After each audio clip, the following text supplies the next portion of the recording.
Bismillahirrahmanirrahim. Assalamu alaikum and welcome to Newsroom. I am your host Khalid. But today is the 30th of January 2025. The month of January has passed by, gone by extremely quickly with everyday new happenings, and today is no exception. This is the lineup that we are going to discuss with you during the course of the show. We'll begin, ladies and gentlemen, with the US weapons in Afghanistan that have been fueling terror and continue to fuel terror as far as Pakistan is concerned. This is something that has been recently again highlighted by the Foreign Office spokesperson, but this has to be done time and again, because it seems as despite Pakistan's warnings at different intervals to the international bodies concerning the involvement of the fitna al-Khawarij and different other such elements from the Afghan soil into Pakistan using US weaponry, the $7 billion plus weaponry that has been left by the US in 2021 seemed to fall on deaf ears. But now it seems that with the advent of the Trump administration, things might change, but we can only hope that happens. In the meantime, we still see IBOs happening. For example, what happened in Mir Ali, we still see our Jawans attaining martyrdom, like the young major who attained martyrdom and the young Sepoy who attained martyrdom as well. But of course, we are also there. They are also in fact there to kill all the Khawarij. Like in this event, there were 6 Khawarij who were sent to hell. This is something that our armed forces are doing, but the fact is that more needs to be done from other countries and from those that have a say as far as ending what is happening through the Afghan territories is concerned. This is going to be our first segment. Our second story, ladies and gentlemen, concerns Indians that are losing the hope of improved quality of life under Narendra Modi. There is a survey that has recently happened in India that talks about a lot of people, a huge percentage of people that were part of that survey that have been dismayed and have shown a lot of pessimism as far as their current state of life is concerned, because the Modi government is of course embroiled elsewhere. It is embroiled in taking care of all that is not Hindu or not for their Hindutva philosophy or ideology. All such elements, all such religions, whether it be Muslims, whether it be Christians, whether it be Sikhs, whether it be Dalits, are all coming under the same category, whether it be in illegally occupied Jammu and Kashmir, Manipur, or the other such areas. These people are bearing the brunt, and this is something going on and on. That is why the Modi government, as priorities since the Modi government came into power in 2014, have completely changed, and that is why the dismay of the people in India. And this is what's going to be our second story. Our third story, ladies and gentlemen, concerns the Kaya Islamabad declaration that has been adopted in Islamabad. We all know, we talked about this summit that began on Tuesday. It was a very important summit with around 12 countries represented by their youth ministers and other leaders. This declaration pledges many important things, including strengthening regional cooperation and promoting youth participation in governance. Then we are going to talk about the US that is to set up a 30,000 person migrant facility in Guantanamo. We all know Guantanamo Bay. We have talked about it in the past. We know the repute that Guantanamo Bay has as far as the inmates is concerned, and now apparently there's going to be an increase in these inmates through this order that the US president has put into effect or signed. Then we are going to talk about astronomers that are keeping an eye on an asteroid that apparently could hit the earth in a couple of years' time. There is a small percentage, some people say 1.2%, some people say 1.3%, but even that percentage could have disastrous impacts if it increases, because at this moment this asteroid is at a certain distance from Earth, and the fact is that due to our astronomers and the latest technology that they use, they have been able to detect this asteroid. But let's see which kind of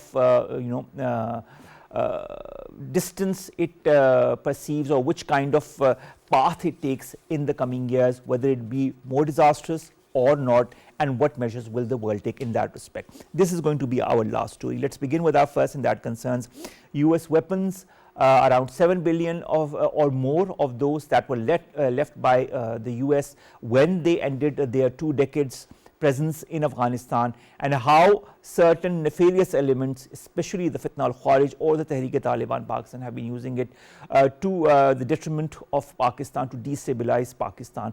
And many proofs have been given time and again, not only by our authorities, but also through documentation to all the other important stakeholders in the world. Nevertheless, nothing important has happened, but now it seems things are moving in the right direction. We've been joined by a very important and a regular guest for as far as terrorism is concerned in the studios, and another online. Let me introduce them to you one by one. In the studios, we've been joined by Major General retired Zahid Mahmood. He's a defense analyst. Sir, pleasure to have you. Thank you. As far as this show is concerned. And online, we've been joined by Zahir Shah Sherazi, senior analyst. Zahir, thank you very much to have given us the time as well. We'll begin with you, General Sir.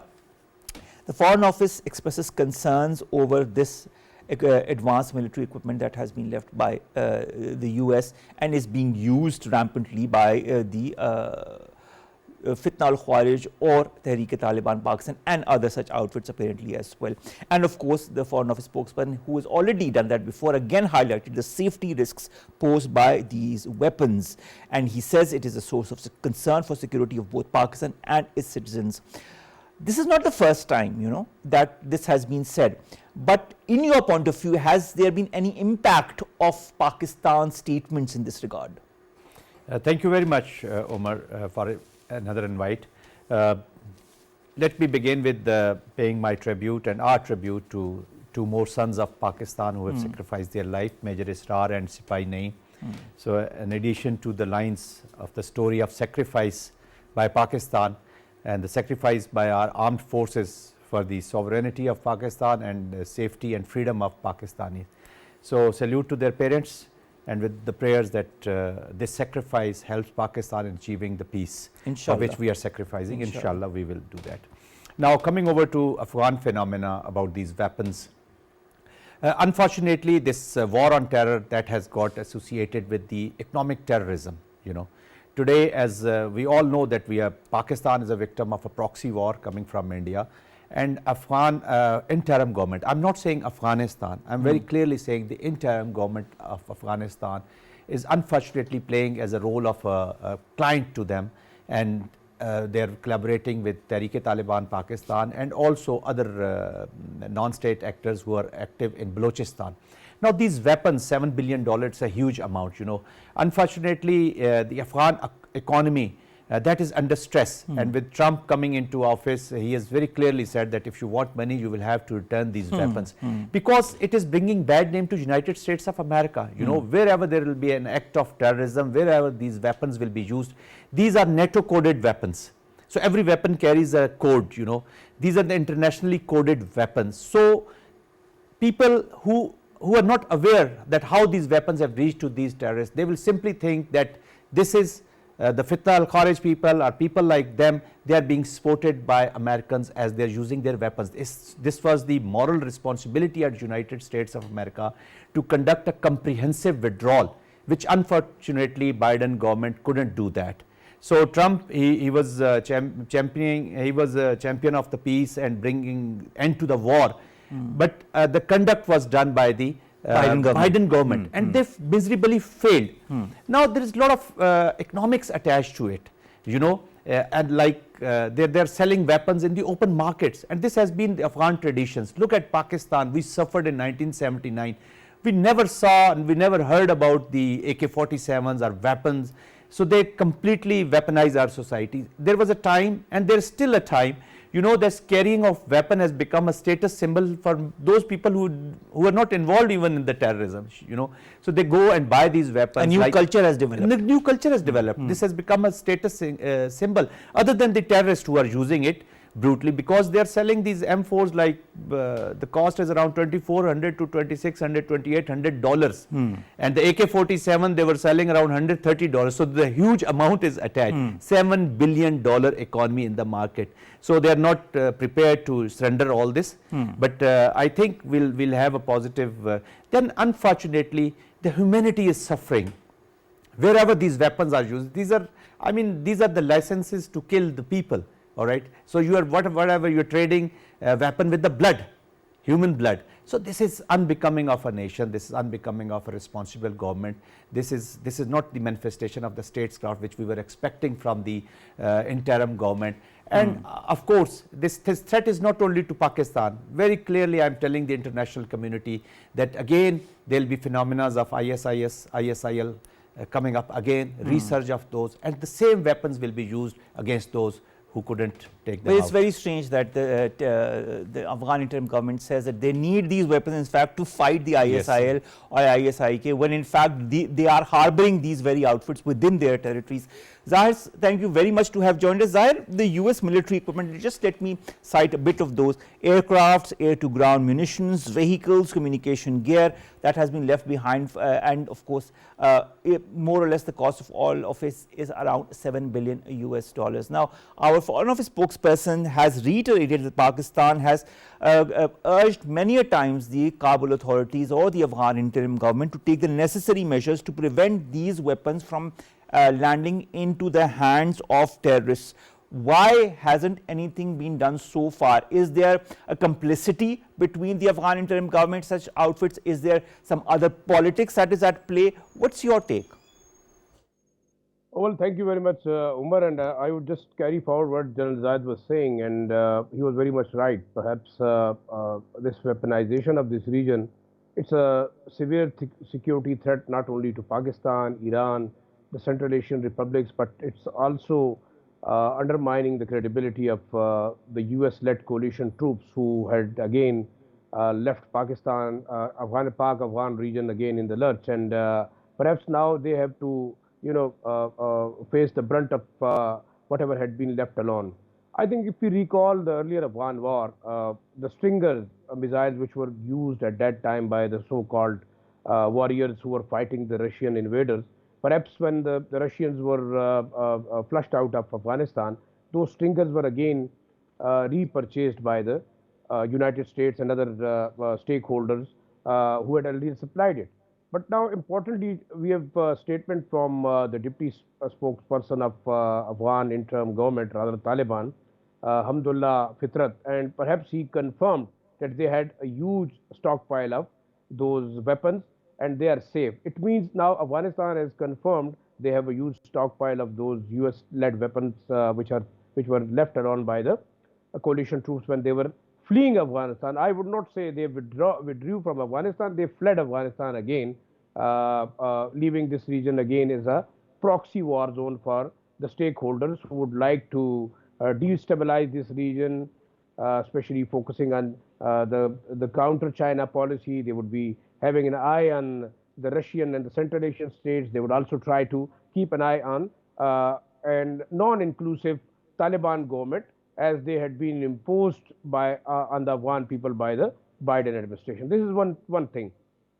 Second, now we have hundreds of those proofs. Come over and see the soldiers, the Pakistani soldiers who had got injured through these sniper guns. You can see the bullet wounds, and I think General Saab would second me that the CMH in Peshawar, in Pindi and other areas, they have hundreds of those son of the soils who got injured from these weapons, which were like being taken from the US piles which they had left alone.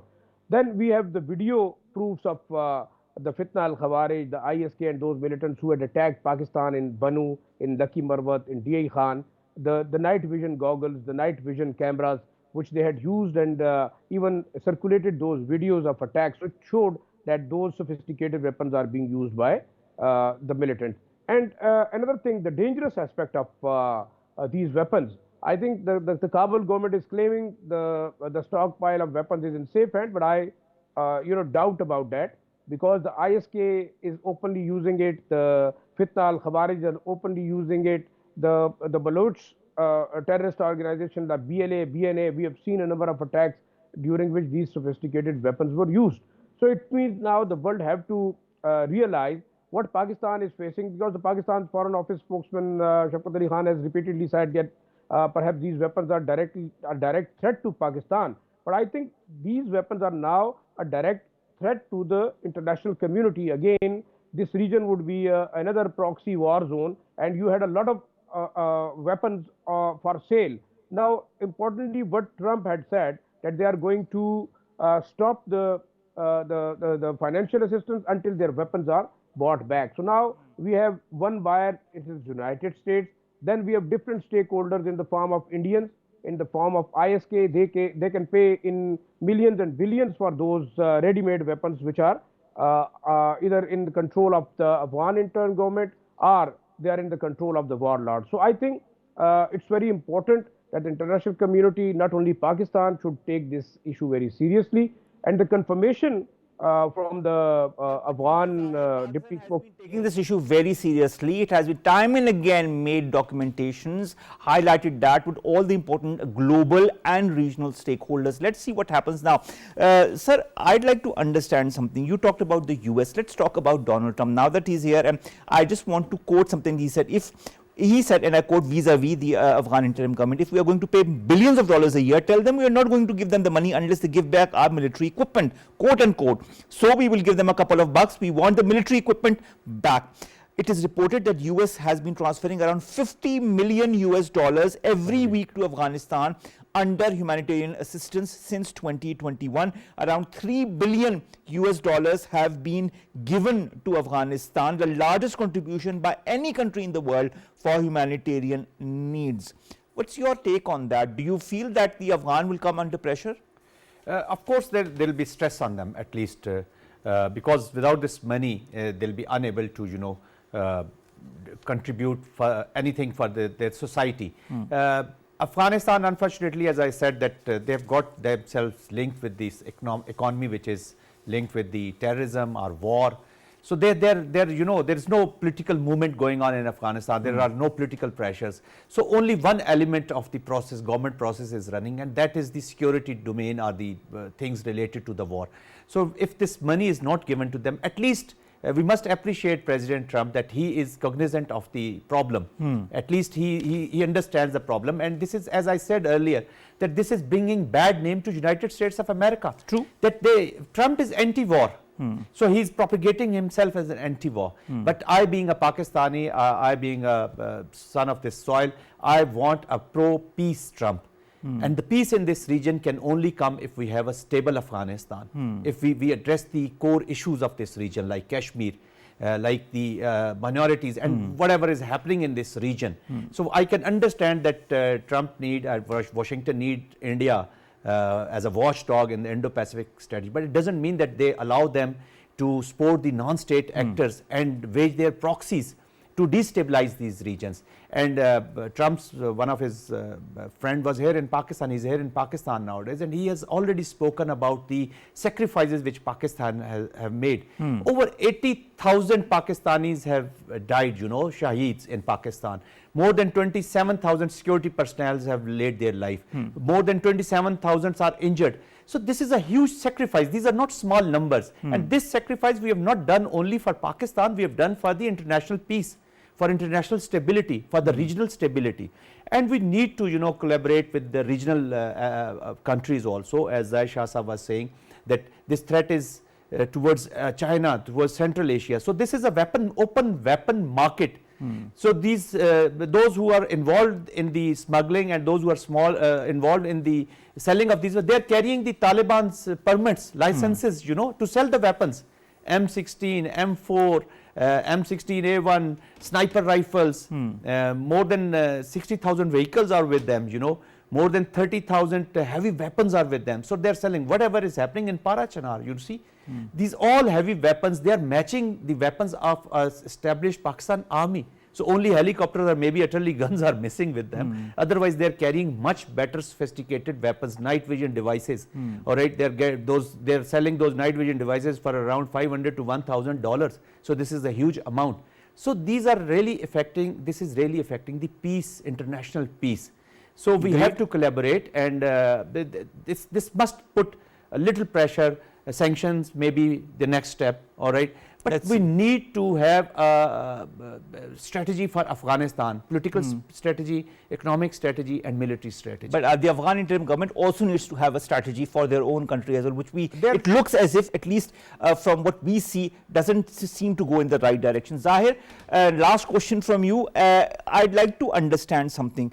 this pressure tactic or pressure from the current US president. Then we've got the Secretary of State also that is pressurizing Afghanistan to return the US prisoners that are present in Kabul. And when he put a little bit of pressure, there was a reaction from Suhail Shaheen, who said that you have seen and observed what happened in the last 2 decades. So I mean, it was a very veiled hint at what they could do with all the weaponry that is present. Not only that, then the aid that they have been getting, and the Pentagon has taken out a report that says the US provided $18.6 billion worth of equipment to Afghan National Defense and Security Forces between 2005 and 2021 when they left Afghanistan. Will we be seeing some stringent US measures against Afghanistan or the Afghan interim government in the coming weeks? Well, Omar, I think now the Trump administration is very much clear about what it wanted to do. And obviously, the message is very clear. If they stop the financial assistance, I think, which is even like most of the human rights groups and other people are complaining that it is going to the drain, because there is no human right, there is no women right, there is no development activity going on, apart from what these Taliban leadership is, just piling up that huge amount of dollars and money to run their system.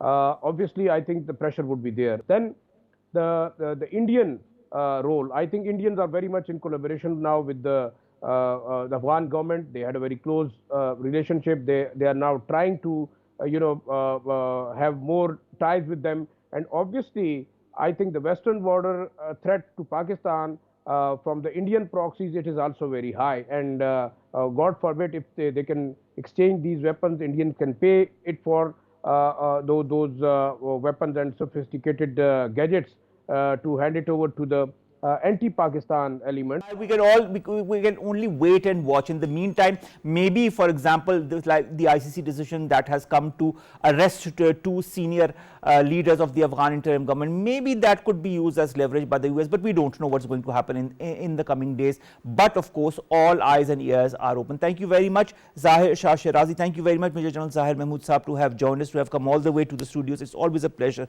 to have you. It's always a pleasure to have you as well, Zahir. Thank you very much, sir. Let's come to our next story, and that concerns Indians that are apparently losing all hope of living a decent life as far as India is concerned. It seems that the Modi government since 2014, and slowly with time now with the successive governments of Narendra Modi, are relying more on a certain philosophy or a certain mindset, and that is that of the Hindutva or the RSS ideology, and following that to letter and spirit, and putting a lot of things aside, whether it be the rights of all the other religions, all the other communities, whether it be the Muslims, Sikhs, Christians, or even Dalits, are not being given the due consideration that they deserve.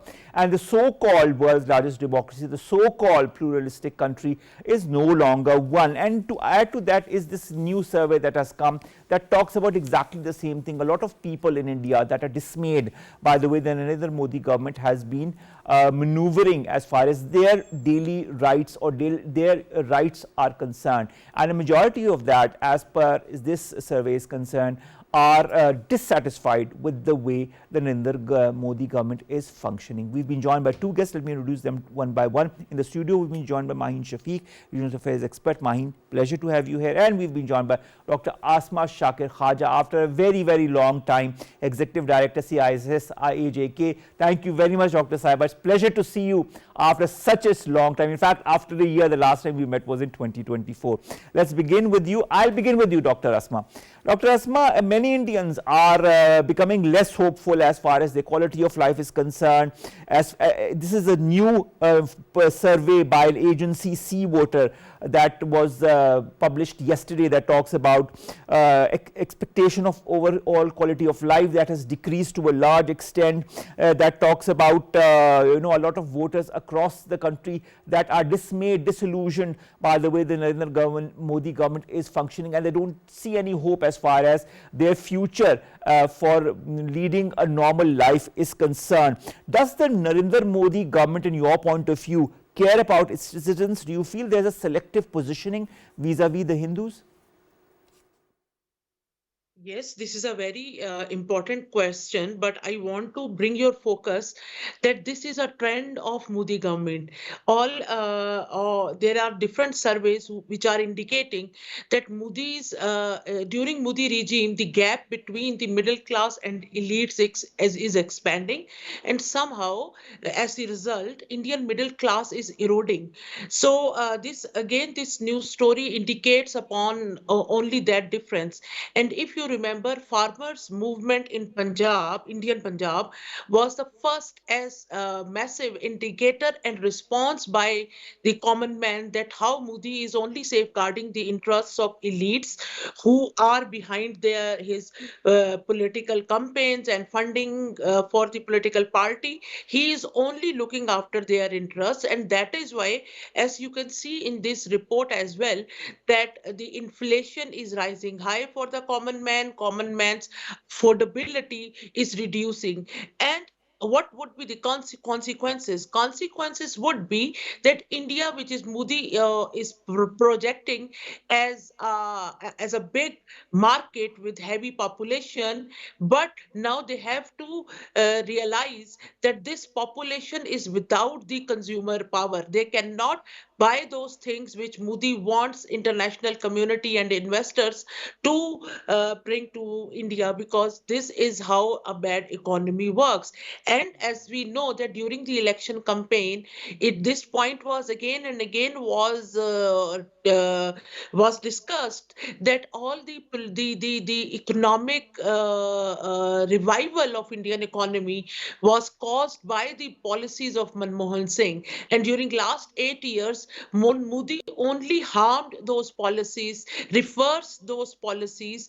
And here it is also important to mention that in the environment of fear, where political violence is on its peak, violence against minorities is in peak, and then above all, different minority groups are feeling insecure and irrelevant to this majoritarian state, what Modi has made India into. And then the colonial occupation of illegally Indian occupied Jammu and Kashmir, the civil war going on in Manipur and other such areas, that is again causing heavy cost for Indian economy. The way Modi coined or advocated the modernization of Indian military, that is also causing economic, I would say, sliding down on economic indicators and well-being.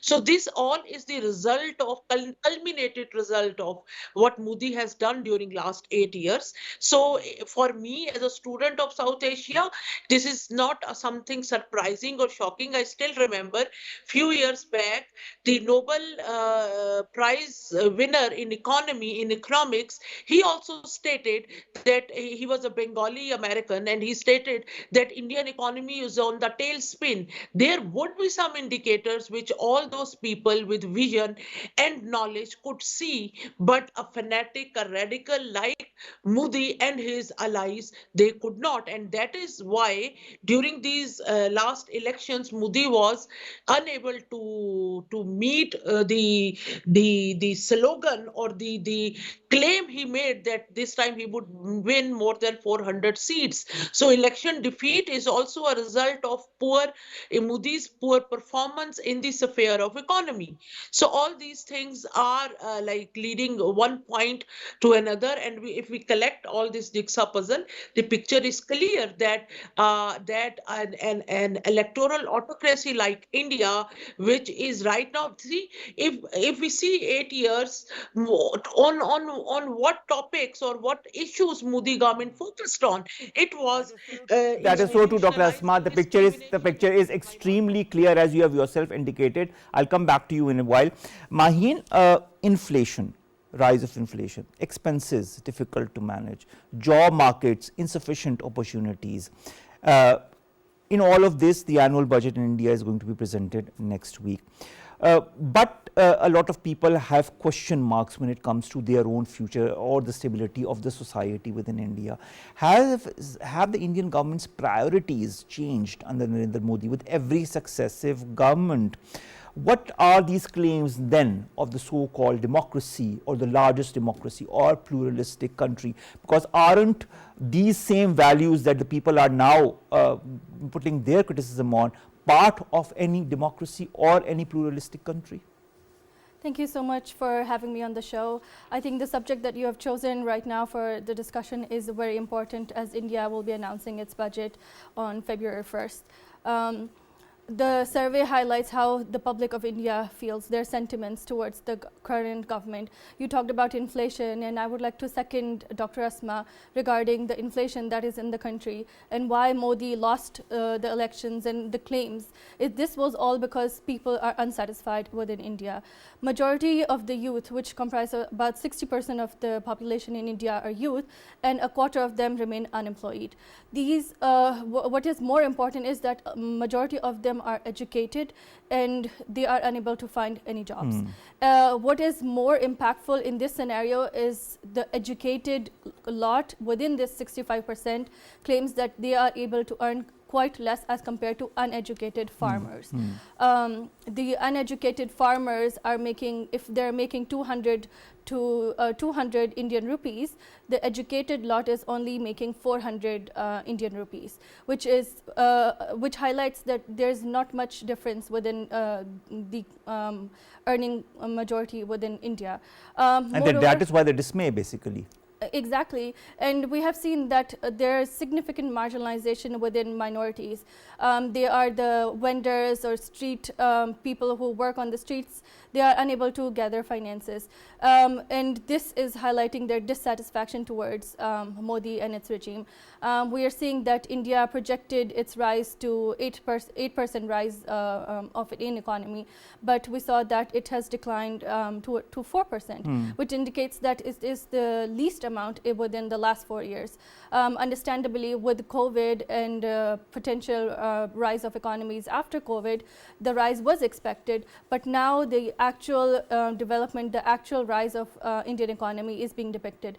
And now that the finance minister will be announcing the Indian budget, they are very confused if they should tackle the deficit or the demands, or if they should keep the graph of the Indian economy going up. So are there going to be more taxes? How are they going to meet with the deficit? So this is what is happening within India. At the same time, India is trying to project itself as a rising economy within the world. An economy cannot be on the rise when it's public, when its population is unhappy. Like Dr. Asma Shakir mentioned, the purchasing power of a common Indian is decreasing daily, and the brands, the products that Ambani and Adani are trying to bring into India are unaffordable to majority of the Indian population who live in the rural area. So this indicates that there is great inequality, there is great worry within the government how they are going to tackle this issue of economic slowdown and rise on inflation. And inflation has risen 10% each year. This indicates that the economy, although projected to be growing and becoming advanced, is in fact on the decline, and this is impacting the common population within India. We saw this was also the agenda, main agenda among the voters in India, and this is what they were talking about, this is what they were arguing. And BJP is becoming more unpopular. We saw that a lot of the different groups such as Muslims and Yadavs, especially in Ayodhya where the Ram temple was inaugurated, built on the demolished Babri mosque, Muslims and Yadav combined their powers and voted for a Yadav majority, Yadav leader, in order to eliminate the BJP. This was the area where BJP was supposed to win, and everybody projected their win. But we saw what is happening with BJP, what is happening with Modi, and what is happening within India. This depicts how the India is modernizing, or if the people within India will be able to afford basic necessities. And that is a huge question mark that will only become more clear with times to come. Dr. Asma, how can we not talk about illegally occupied Jammu and Kashmir, where there also the people are extremely dismayed by the current situation. Residents in several villages in Budgam have protested against the recent moves by the Indian government. They say it reflects the administration's indifference to the financial struggles that are faced by the ordinary Kashmiris. They said, and I quote, "This is yet another example of a policy completely divorced from the realities on the ground." This was being said by one of the elders during this protest.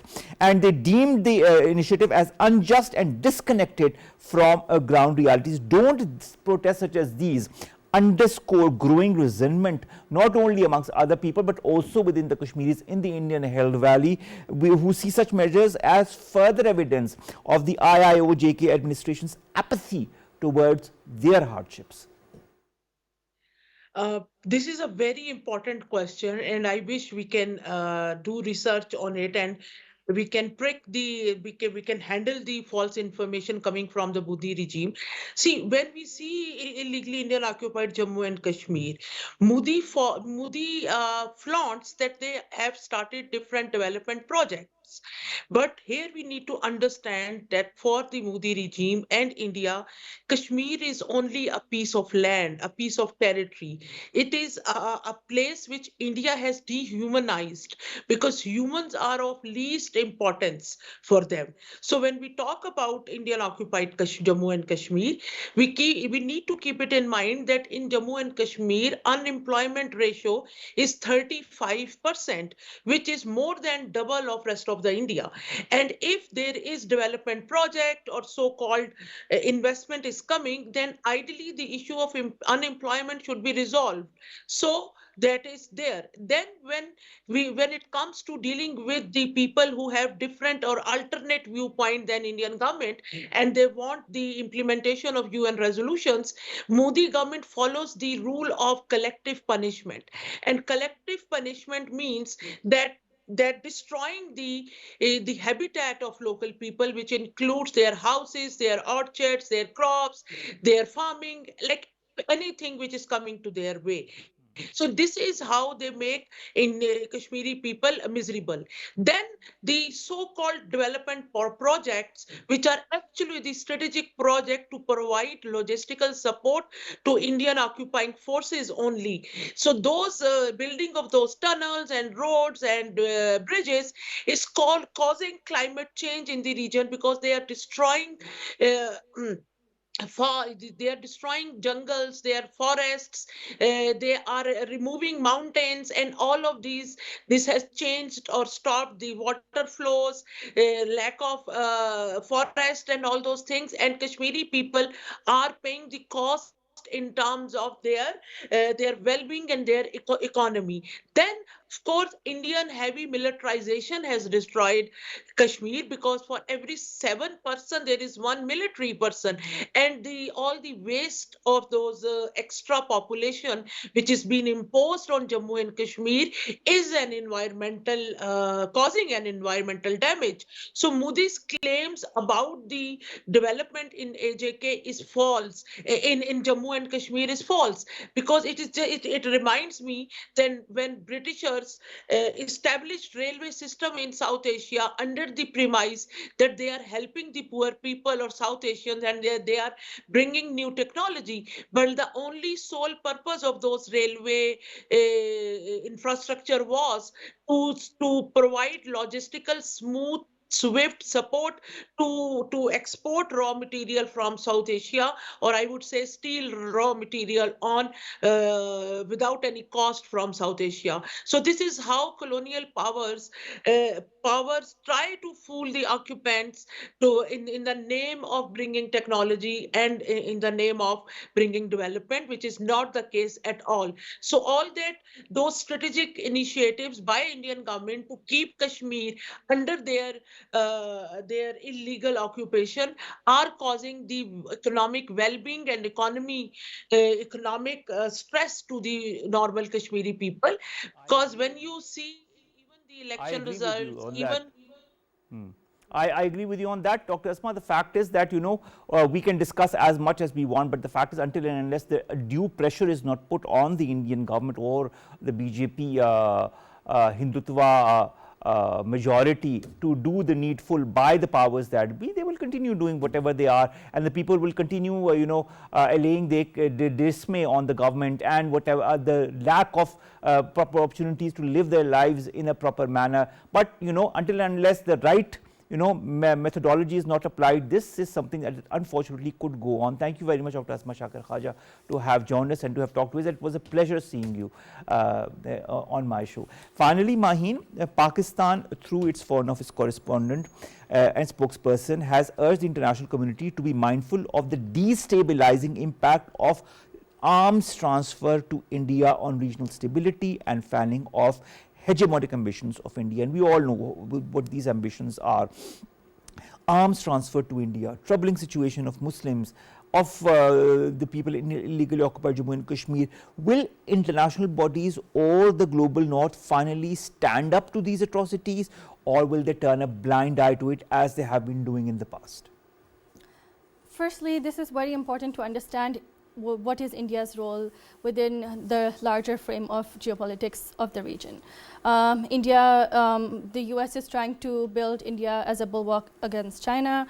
It has assigned its role as to counterbalance China within the region.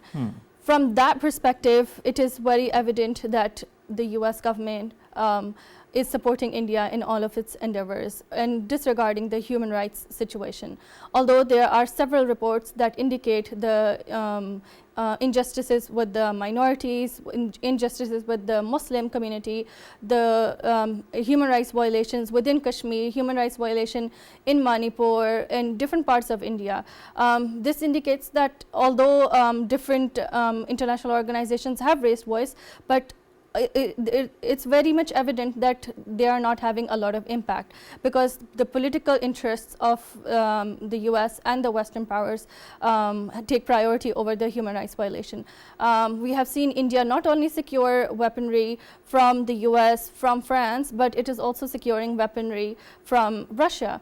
At the same time, we have seen that India has benefited from the war that is going on within Russia and Ukraine. We heard the news of India importing oil at a discounted rate at a very early stage of the war, but now there are more reports that indicate that India has been exporting arms to both Ukraine and Russia. And although Russia has highlighted this issue, but India has completely dismissed it on the claims that these were going to several countries within there Europe. are so many things, Maheen, that need to be highlighted or pinpointed, and fortunately we managed to do that in the short time span that we have.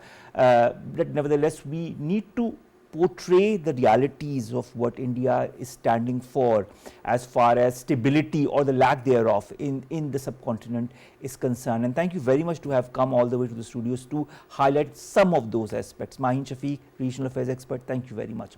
Let's come to our last stories very, very quickly.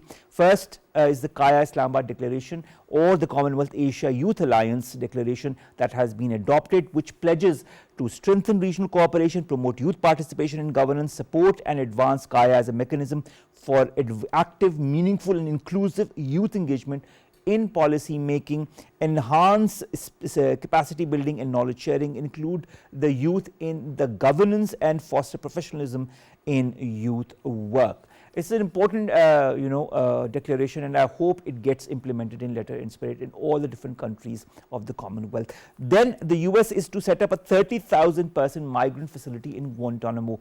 This is a place that we have that is very notorious, just the name Guantanamo and Guantanamo Bay.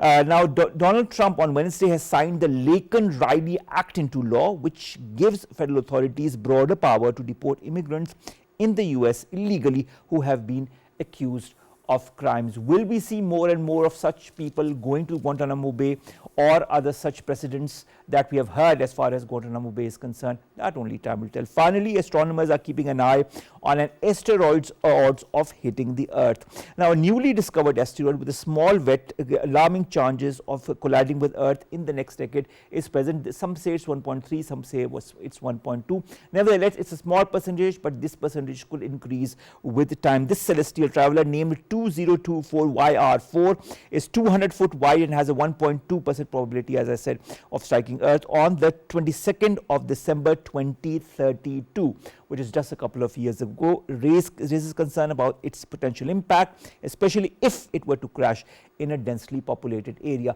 That we will know more in the next couple of years, but thanks to advanced technology by NASA, we can ascertain that this asteroid is on a more or less course that could include the Earth, but whether it happens by 2032 or whether it changes its destination and moves elsewhere, that only time will tell. And maybe the world will also get together as one to get rid of this asteroid one way or the other, or destroy it. That also we'll see in the coming years. With that, ladies and gentlemen, we come to end of today's newsroom. See you inshallah tomorrow with new story segments that pertain to us in Pakistan. Stay safe. Allah Hafiz.